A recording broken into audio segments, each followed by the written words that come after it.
Nice introduction. I've been the advising coordinator of the Student Support Services Program on this campus now for 15 years.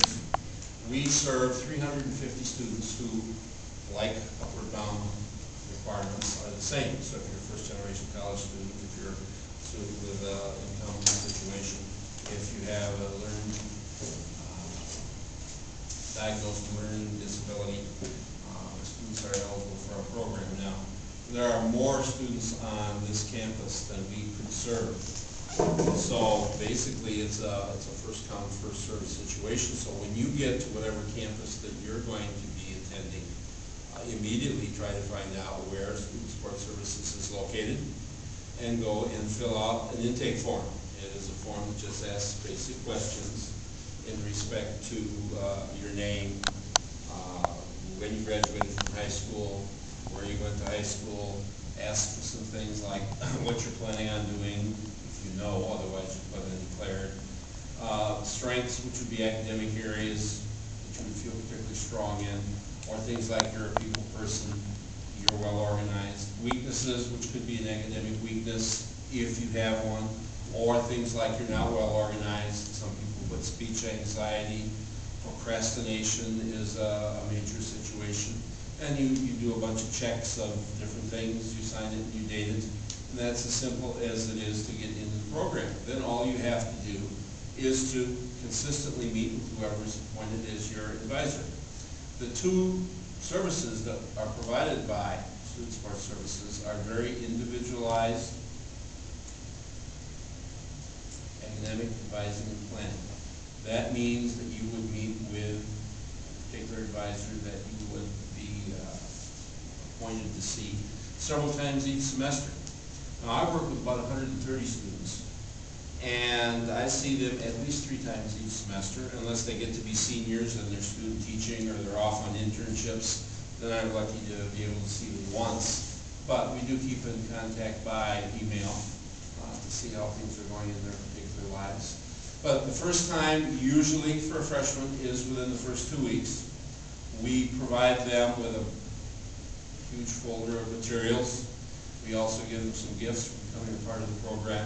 And then we take a look at what their schedules are looking like, what their aspirations are, learn a little bit about their family background and the high school they attended and some of the things they like to do other than academics.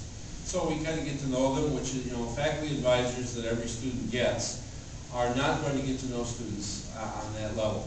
They're basically going to see them once or twice just to find out what they're interested in taking and if it goes along with the program they're supposedly doing. Then about the middle of the semester, which here at UWL would be the 6th or the 7th week, we have an updated session. Basically see how things are going in the courses. And then we look ahead to what the student would want to do the following semester, because I'll have everything up on my computer that will be offered in the spring semester. So in October, the student can actually think about what courses they'd like to take.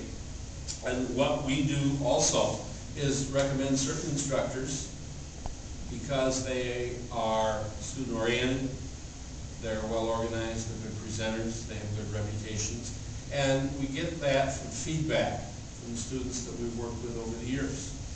And in general education courses, there are normally a number of different people to choose from. Now, when you get into your major areas, sometimes there's just one particular instructor that teaches a given course, so you'll have to do that particular section and that instructor, period. But in many cases, there are choices, and as most of you know, there's a difference in terms of instructors. Some are better than others in various ways. And so that can make a difference as far as one's academic situation is concerned. The third time that I will deal with students is for registration. Registration occurs in early December for the spring semester. And when a student goes into what we call our Talon program, to find out their registration date and time, they can do that probably in early November. They email me and let me know what time and date they're supposed to register, and I set up an appointment with them a few minutes prior to that particular time. And then we will review what they had planned in the planning session that we had and look to see how many of those things are available. And if they all are, registration takes about a minute.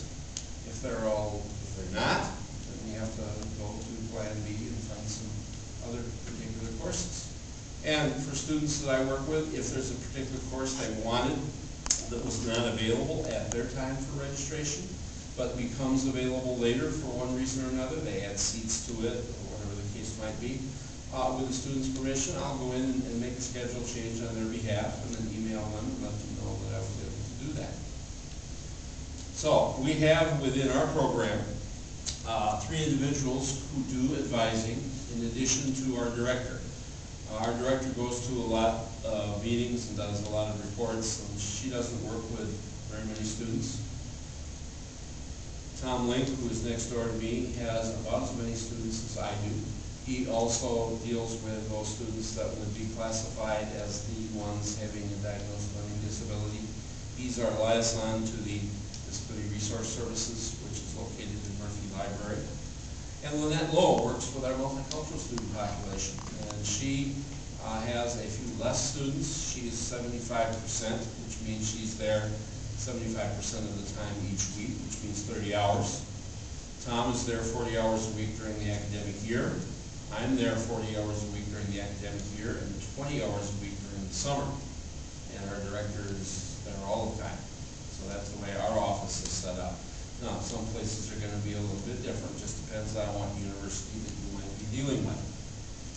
In addition to the advising component, we also provide math tutors who can assist in any course from the beginning 050, which is considered a beneath college course. If people have poor placement tests in math, they don't count the credits toward graduation. They do count them toward credit load each semester, all the way through calculus. And depending upon what a student's going to major in, they may have to take college algebra, they may have to take pre-calc, they may have to take statistics, and if they're really going into certain areas, they might even have to take calculus. So depending on where their math backgrounds are and what their math placement scores are, really depends on how many math courses they would have to take. The university requires just one math course. Everybody has to take at least one. And that would be either college algebra or statistics or anything on a higher level like pre-calc or calc. Or if you're in education, there's a couple of courses for teaching elementary education, for instance. We have a general education program that consists of 48 credits divided into a number of different areas. Certain things are required. Every student must take English 110, written composition, unless they receive credit for it as an AP course or something on that order. They also have to take CST 110, which is oral communications. The one math course, there's one course in health and wellness. The most popular one on our campus is HPR 105, which is a 2-hour lecture on Friday and activities period. You have to take a history course, world history. They have to take one course out of a category called Self and Society, where you have archaeology, anthropology, political science, sociology, psychology, lots of choices. One science course is required. Some students have to do more than that because it depends on what college they end up in. If they're in the College of Liberal Studies, they have to do 2. And those are lab science courses like there's biology, introduction to microbiology, earth science, astronomy, physics, general biology, chemistry. And again, if students are in the business area or in the College of Liberal Studies, they're probably not going into the heavy sciences. But if they're in the College of Science and Health, they definitely have to do biology and chemistry. Probably a lot more than just the 2 courses that would fit into a general education program. But those are the things that we help students out with as they go along. So the idea would be to get the courses they need to complete general education and whatever their majors and minors are in an efficient manner. In other words, 4 years or 8 semesters is what should be the length of time to a degree.